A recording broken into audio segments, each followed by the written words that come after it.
Berikut saya akan menjelaskan cara penggunaan aplikasi akuntansi awam versi Excel untuk jenis usaha koperasi.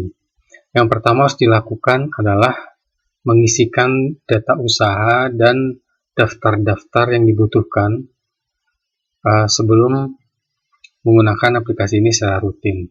Saya langsung saja ke data usaha. Yang pertama kali harus dilakukan adalah menyiapkan aplikasi ini akan digunakan untuk pembukuan di tahun berapa. Aplikasi ini bisa digunakan untuk merekap atau mengisikan data tahun sebelumnya. Jadi misalnya teman-teman belum pernah mengerjakan pembukuan dan ingin merapikan pembukuan, bisa menggunakan aplikasi ini untuk merapikan tahun-tahun yang sebelumnya belum dicatat. Misalnya mengisi tahun 2018, 2017, atau menyiapkan juga untuk pembukuan tahun berjalan. Misalnya tahun 2020 sedang berjalan atau nanti 2021. Itu bisa dilakukan karena aplikasi ini pada prinsipnya digunakan untuk mencatat pembukuan selama 1 tahun.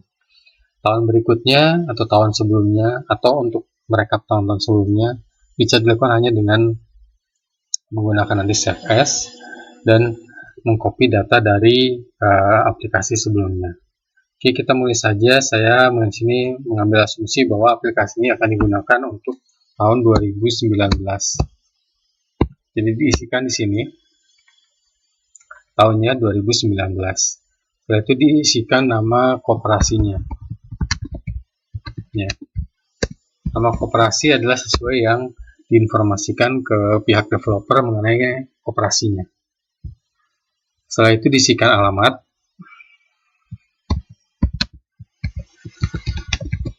Jadi bebas ini, kemudian kotanya, provinsinya, kode pos, telepon,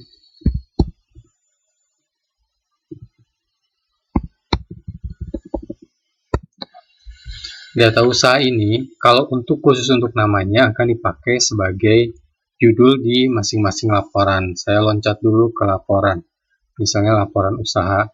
Nanti akan muncul sebagai nama di masing-masing laporan dan juga sebagai nama di masing-masing kwitansi. Masing-masing tanda terima seperti kwitansi, invoice, dan purchase order. Kemudian setelah mengisikan data usaha bisa mengisikan nama dari pengurus. Ya, nama ini pun akan muncul di bagian laporan. Jadi perhatikan di bagian bawah sini. Ini masih kosong, jadi perlu diisikan dulu datanya di sini sebelum bisa mencetak atau mengisi untuk data-data yang akan diisikan.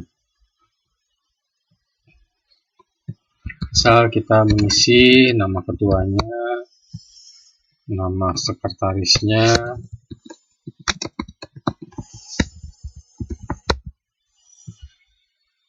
kemudian bendaharanya,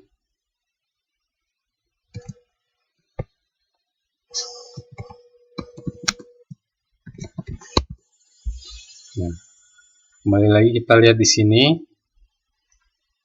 namanya sudah muncul.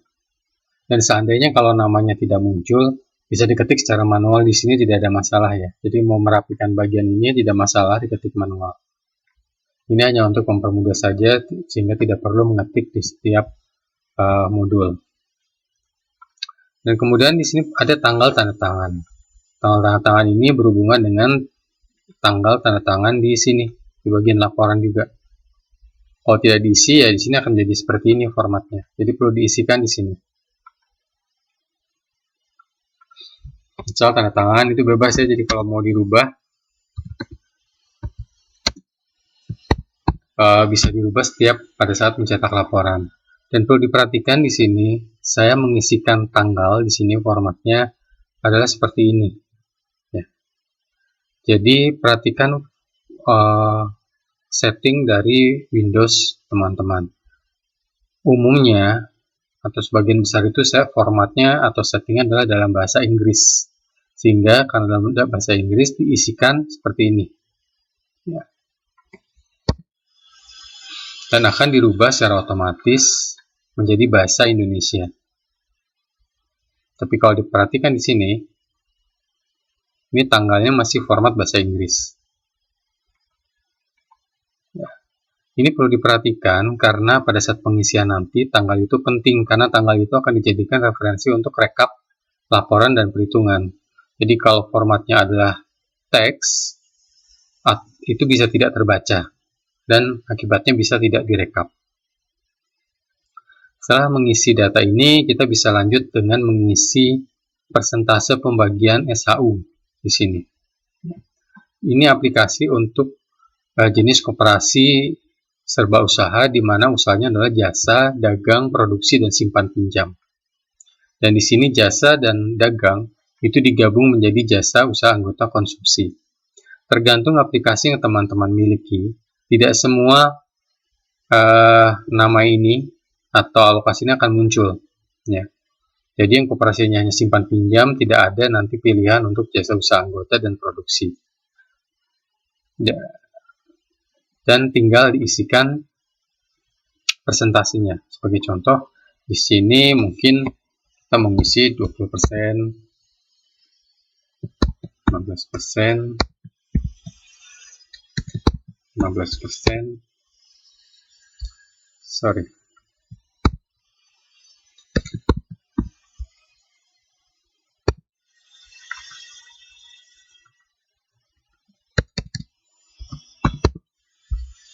Oke, produksi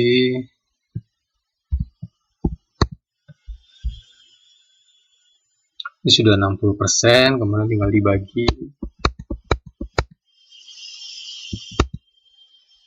Dan ada 15%. Oke. Oke, total sudah 100% ya. Mungkin teman-teman juga sudah ada perhitungannya sendiri ya, sudah ada datanya sendiri, silahkan aja hanya tinggal dimasukkan. Dan diisi yang di backgroundnya warna putih. Ya. Kalau yang warna seperti ini berarti ada formula di dalamnya. Atau sebagai referensi di worksheet yang lain. Ya.